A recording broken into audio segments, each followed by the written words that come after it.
Next up is our wonderful PEO, Major General Rob Barrie, another fine acquisition geek.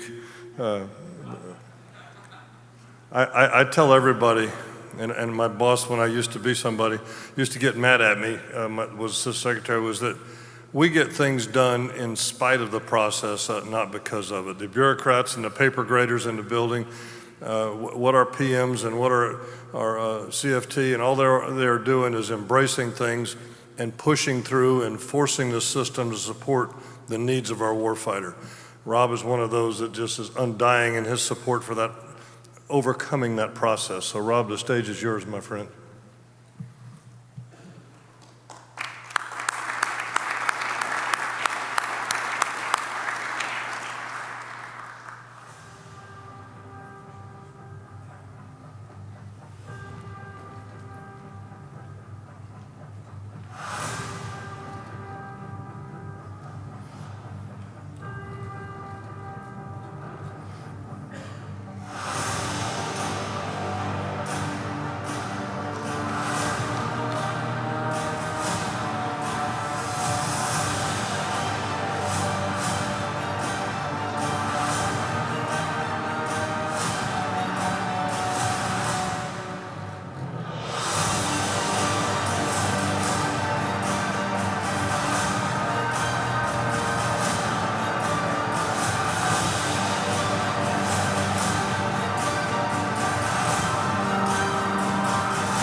All right, fantastic. So great to be with you all this morning. That was our first attempt at a video. Everyone always has cool videos, and we rarely do in PEO Aviation. So I was excited when I saw it developed. And I imagine, like you, that clip with the missile being shot at the 47.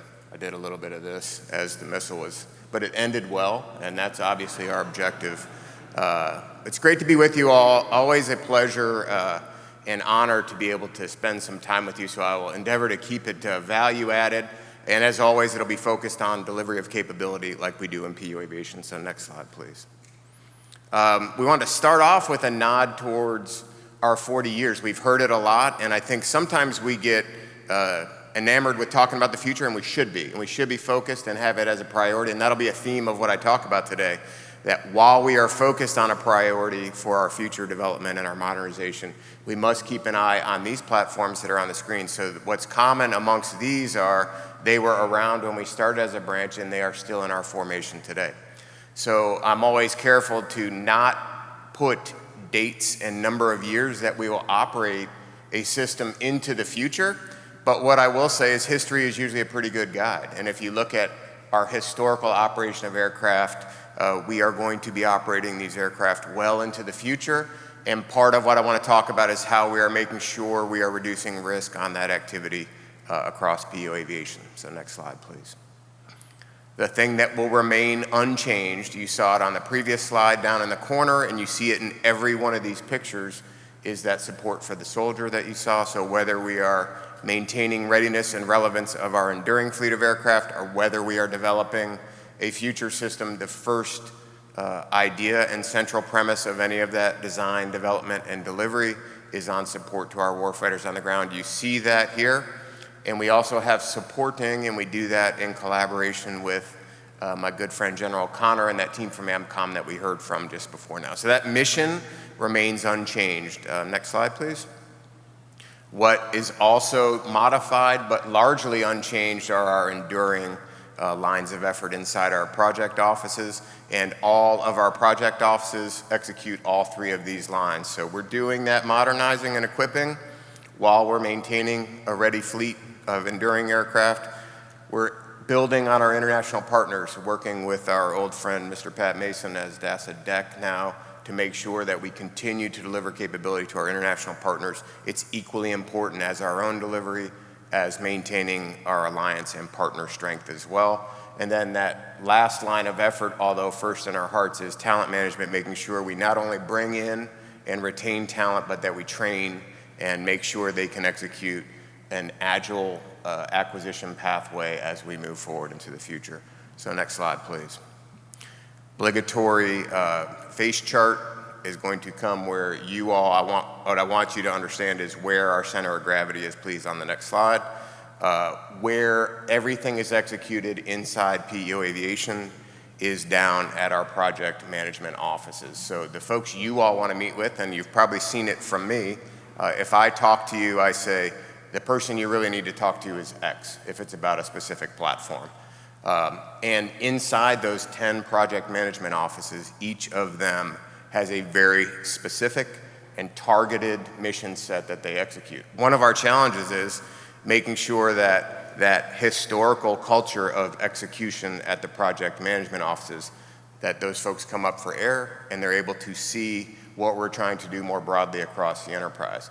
We want to continue to embrace decentralized execution inside our project management office, but we also want to make sure that as a staff, PEO staff, we are enabling that and resourcing it and able to collaborate. So when that slide does come up, you'll see that. I wanted to hit a couple of our leaders. First, we have a new program executive officer.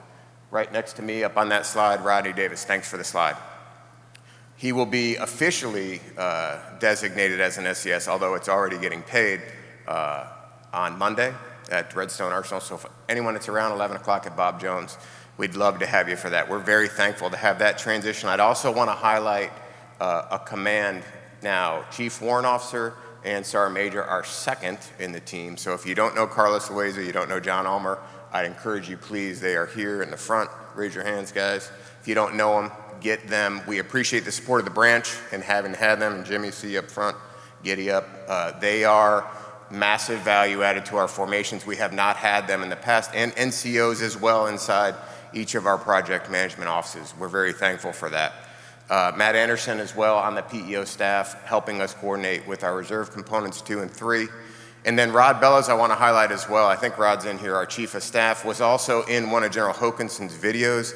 I am told flying one of those Cobras, though you can't really pick them out of a lineup. But so Rod representing some of our 40 years of the past as well. So I mentioned that staff, again, our role is supporting and synchronizing the rock stars, which are the 10 folks you see the pictures of. So I wanted you to see it's nothing other than, if you haven't talked to those project managers, do it, because they're the ones that are going to be executing. And most often you'll get from anyone on that staff, we hear you, we understand what you're trying to do, talk to this person. And then at the staff level, what we're trying to do is get them to see things not in a project management office orientation, but instead into a wider Army perspective. And I'll talk about that a little bit more in subsequent. So next slide, please. So this is just, I'm going to touch on this very lightly. APO is procurement objective, Army procurement objective. It's just to show you that in conjunction with everyone on the six-pack, when we get together and talk about the aviation enterprise, this is what we're talking about. And so every day, whether it's our challenges like what we faced last night, and I'll echo the condolences of my partners from the six-pack to that team in Alaska, to our brothers and sisters up there, or whether it's how we're going to develop a new program, we stay synchronized on that message, and again, supporting the soldiers who execute all of these tasks. In that bottom tag as well, a number that has increased year over year, $60 billion. That's actual case value, $60 billion to our international partners, working that through our FMS team inside the PEO in collaboration with Mr. Mason at ASALT headquarters. So I'd want to touch on that, but what I really want to chat with you all about are some of the challenges that we face, and then really just from a perspective of the PEO, what we're working on that staff to make sure we're communicating it to all of our PMs. So next slide, please. We always start, what I try and do if I'm going to talk about budgets is boil it down to not necessarily the specifics. We heard a great briefing, I think, from the G8 on where we're going with money, but from a perspective of what has changed, I think pie charts to Barrie always work really well. They're simple, don't require a super amount of attention, and I hope what jumps out at you is the total budget across POM years, if you went back to 18, and if you went to today, to 24, the total that's in our portfolio of RDA, so what our investments accounts, RDT&E and procurement, is about the same. And so I'm always careful when folks say we're being challenged. We always are being challenged, but the dollars are approximately the same. And you see what hasn't changed is common components. So that's goodness, that we are trying to find things that we can use both for the future and that we can use on our enduring fleet. That is relatively unchanged. The change, of course, as you can see jump out at you, is what we are doing with the future fleet. So undoubtedly, we have received the Army's message, and it follows a pocketbook, and it always tracks back to dollars. And if you see those dollars, we are focused on the future development of the fleet. And then our challenge collectively inside the six-pack and then at the enterprise level is balancing those resources, albeit limited, on enduring fleet and what we call targeted modernization of that enduring fleet. More so, though, than targeted modernization is how we weather the challenges of continuing to operate this fleet of aircraft while we have reduced production, and relative to a scale we have not seen before, reduced production that I'll talk about in a later slide. So highlights there are the team needs to understand those initiatives that we have underway for open system approaches are not just interesting things to do, they are absolute imperatives, and we will be unable to continue to keep a ready and relevant future fleet at the pace of an evolving threat if we do not enable our architectures to more rapidly integrate new systems onto them and do so in an affordable way. So it's all on that one. How about that for a lot of information coming out of two pie charts? Next slide, please. I talked about reducing production. I want to be very clear on this. Past the inflection point is still to be determined, right? So I would ask for your patience in that. But what you see here is a potential plan that could be executed by the Army where we transition from an enduring fleet of aircraft production and go towards a future fleet of aircraft. So we put this and we track this as a challenge to ourselves for all the things that you see on the right. We need to be prepared to execute this if there were not additional aircraft. And I want to be clear, there will likely be changes to right of the inflection point. I want to be very clear on that. However, that will be an Army decision, and we'll continue to inform that decision. What we are preparing are those things you see on the right, which are how, if we had to operate in that environment, and if 40 years from now, our slide looked a lot like that first slide I showed you with all of those aircraft operating, how are we going to execute that? With complex things like transmissions and rotor blades and actuators, how are we going to continue to operate that fleet of aircraft if we do not have hot production lines? And that's what that group on the right is doing. We have several teams looking at that on the staff, but across all of our PEOs, we're focused on this. I wanted to share it with you all that it's not lost on us where we are going to be challenged on how we execute. It's not going to be PEO Aviation solving this problem by itself, and as always, it will involve that team that's represented inside the 10 project offices includes folks from everyone in the enterprise represented here today. It's got folks from Dr. Kirsch's lab over there at AVMEC, Mr. Darrow, we have airworthiness engineers inside their formation under roof, and Mr. Genta's contracting professionals we have under roof. So together we need to attack this. The PEO staff is taking it on as a mission to help, but in the end, we're going to need the project management offices and everyone, of course, I forgot our friends at AMCOM, underneath roof with us, working in collaboration. Together, that team's going to have to figure out a way through this, regardless of what production looks like on the other side of the inflection point. So another challenge we're looking at, next slide, please, is how, while we're doing that, I talked about the imperative that we have to get to a open system approach and an ecosystem that allows affordable development of capability over time. And to do that requires a cultural change. And really the PEO undertook that during our last regime with Mr. Mason as the PEO, very aggressively set up a path and education and training of our workforce where we can build not just the talent, but a change in the culture. I mentioned it a little bit, where we had in the past been focused on project management execution. Apache builds the best Apache they can get. Cargo builds the best Chinook we can build, and Blackhawk builds the best Blackhawk we can build. That's great, we just can't continue doing that in the future. So in order to make sure we change that culture, we have to have training, we have to have talent that understands a digital thread. And when you say model-based system engineering, they have the tools in place and the training that they can go execute that. That is not, sometimes in the Army we're prone to say we're gonna get after that, or we're gonna sync with someone and make sure.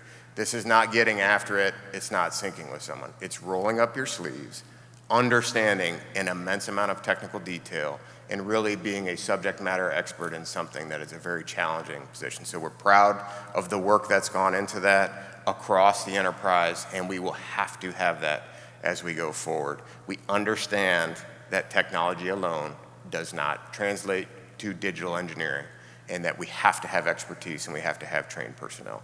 So the challenge number 3, and last slide, please. So efficiency. We talked about in the past, I think one of the things that we have talked about inside the enterprise, and certainly talking with my predecessors, PEOs, a frustration that we've had about not arriving at more collaborative solutions, not just inside PEO Aviation, but across our entire material enterprise. Why is it that System X on a Blackhawk and System Y on a Apache are different? And oftentimes what we would say is, well, we don't have a requirement for that. So what we have stopped, and what I would summarize as driving efficiency, is driving efficiency by implying that that requirement exists, stating that it exists, and taking ownership as a program executive office that we own it. And if it's not common, it's because we didn't make it common. And that's not just inside PEO Aviation, it's across the enterprise. That requires a non-proprietary, it was invented in PEO Aviation or anywhere else mentality that we're sometimes challenged to execute, but we are going to continue to drive that. So that when we pop our heads up 5 years from now on things like open system approaches or things like robotic autonomous control, that we don't find ourselves saying, well, we've got this over here to operate this system, but hey, soldier, not to worry, just pull this thing out of your bag, you've got another thing to operate something different. The reason that will happen if we fail and that happens, it will be because we failed here. Inside PEOs, inside ASALT, and ASALT does own that, and we need to make sure that we are communicating. Obviously, it takes a bigger picture of collaboration, but I think inside the material development community, we want to be on the lead here, and where you see things like robotic autonomous control, where you see open system approaches, you shouldn't have one for a ground vehicle, one for an aircraft, another for an uncrewed system. So we do own that, and we want to make sure we continue to execute that. So that's our 4 challenges that I wanted to filibuster with my time, my final time here with you as the PEO, and honored to serve with you all. I appreciate this opportunity. I wanted to take one last tag with our president, our good El Presidente, General Crosby, to acknowledge. So my time as PEO has been blessed with him as our Quad A president, of course, Bill Harris, the entire team from Quad A. I have lived a lifetime of enjoying all the awesomeness that Quad A has provided for us. And in all seriousness, a forum like this doesn't have my accent. It takes a ton of effort. So we're thankful for everything that you have done, and particularly to General Crosby. That is done on a volunteer basis. And I certainly understand that it takes a long time. And I got one more slide. For my kids, they sometimes laugh. I think I'm being high speed, showing things like Facebook and websites, and they kind of snicker and say, yeah, you're super plugged in there, Dad. But here's some ways you can get at us. We're working on it to try and become more plugged in. But to all of you, thank you for what you do, and honored to serve with you. Cool.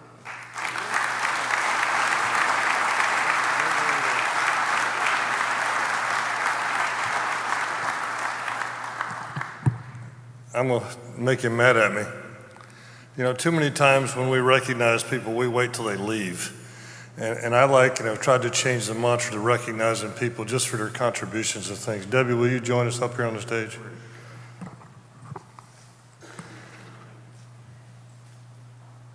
We ready, Joe? Let's stand over by the flag.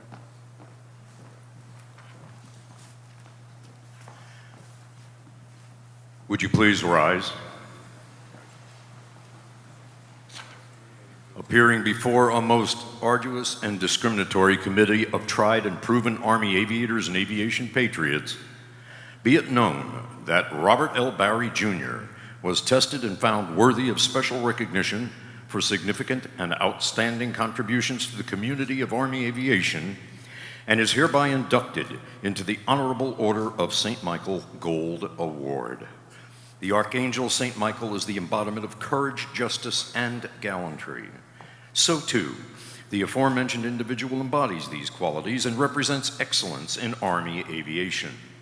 Therefore, the President of the Army Aviation Association of America, Incorporated, with the concurrence of the Chief of Army Aviation, acknowledges that this patriot is due special honor and respect for now and posterity. Given under my hand this 28th day of April 2023, signed William T. Crosby, Major General, U.S. Army retired, President of the Army Aviation Association of America. Congratulations.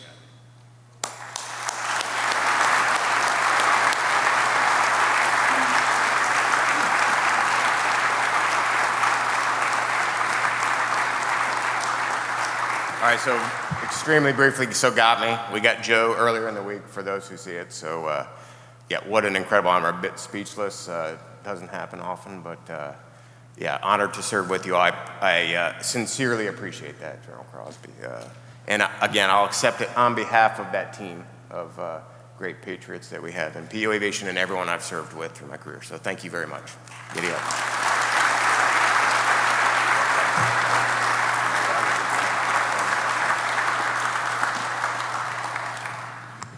I like surprises. It's like changing diapers. You never know what you're going to find. Debbie, thanks for being here. To be part of that, it just means Debbie's the catalyst behind Rob. If you know Debbie, you know who the catalyst in that family is. And we're so proud that they're both able to be here to share that recognition. Okay.